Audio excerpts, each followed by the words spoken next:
بڑی خوبصورت بات واصف علی واصف رحمان اس عنوان پر کہی ہے. واصف صاحب فرماتے ہیں خوشی کیا ہے اور غم کیا ہے. خوشی اور غم ان دونوں کا آپس کا تعلق ہے. خوشی کیا ہے اور غم کیا ہے.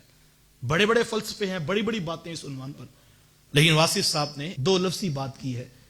واصف صاحب فرماتے ہیں بندے کی مرضی اور رب کی مرضی میں فرق کا نام غم ہے. بندہ کہتا ہے ایسے ہو جائے, رب کہتا نہیں ایسے ہوگا. جیسے فرق پڑتا ہے بندہ غمگین ہو جاتا ہے. جب تک بندے کی مرضی جو ہوتی ہے رب اگر ویسے کر دے تو پھر بندہ خوش ہو جاتا ہے. بندے کی مرضی ہے کہ میرے ہاں اولاد نرینہ پیدا ہو, مجھے اللہ بیٹا عطا کرے. بیٹا پیدا ہوتا ہے, رب کی بھی یہی مرضی, بندے کی مرضی تو خوشی پیدا ہوگی. لیکن بندہ کہتا ہے کہ میرے ہاں بیٹا ہی پیدا ہو, لیکن اولاد نہیں ہوتی. بندہ چاہ رہا ہے, رب نہیں چاہ رہا.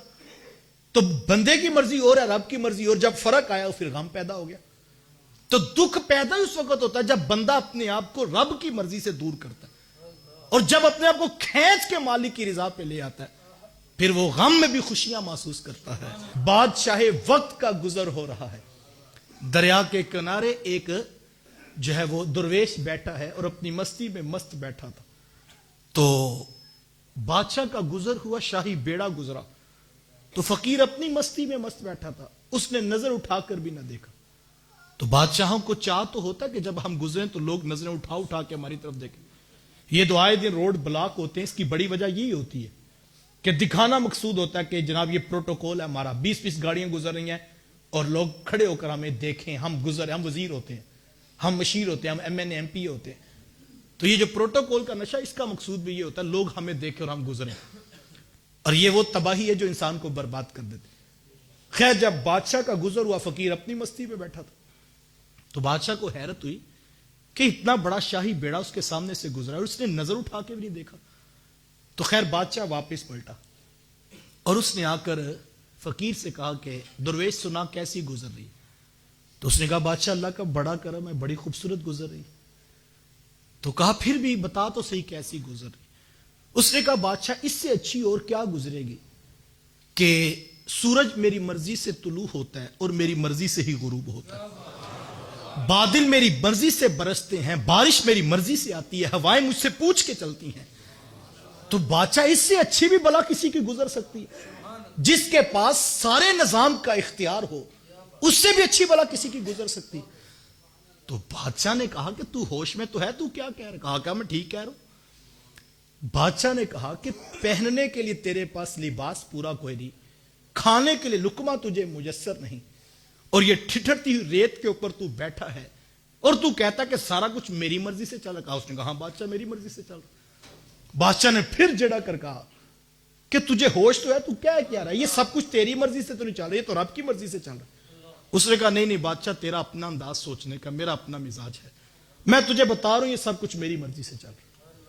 جب بادشاہ ماننے کی طرف نہیں آتا اور پھر کہتا ہے کہ یہ تو جھوٹ بول رہا ہے, یہ سب کچھ تو رب کی مرضی سے چل رہا ہے. تو وہ درویش ہنسا اور کہنے لگا بادشاہ تو بڑا نادان ہے, میری مرضی بھی تو وہی ہے جو میرے رب کی مرضی ہے. وہ کہتا ہے کہ سورج مشرق سے طلوع ہوگا, میں کہتا ہوں جو منظور ہے مشرق سے طلوع ہوگا. وہ کہتا ہے مغرب میں غروب ہوگا, میں کہتا ہوں جو منظور ہے مغرب میں ہوگا. وہ کہتا ہے آج کڑکتی دھوپ ہوگی, میں کہتا ہوں جی منظور ہے آج دھوپ ہوگی. وہ کہتا ہے آج بادل برسیں گے, تو بادشاہ میری مرضی بھی تو وہی ہے جو میرے رب کی مرضی ہے.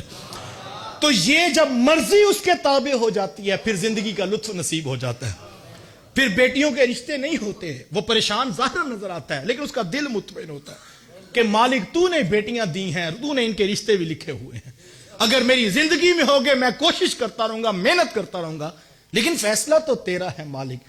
اور یہ جب چیز نصیب ہو جاتی ہے پھر بندہ خوش ہو جاتا ہے, پھر بندہ مطمئن زندگی گزارتا ہے. پھر وہ دولت کو دیکھ کر دوڑنے لگاتا, وہ اپنے مقصود پہ راضی رہتا ہے, پھر وہ اپنے رب پہ راضی رہتا ہے, جس کو رب کی مرضی میں رہنے کا مزاج نصیب ہو جائے. اور یہ اتنی بڑی بات ہے, اتنی بڑی بات ہے.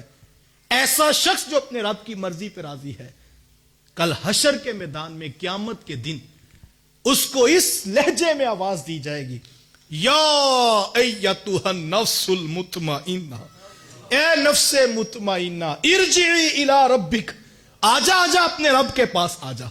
راضیۃ مردیہ, آج تو رب پہ راضی ہے, رب تیرے اوپر راضی ہے.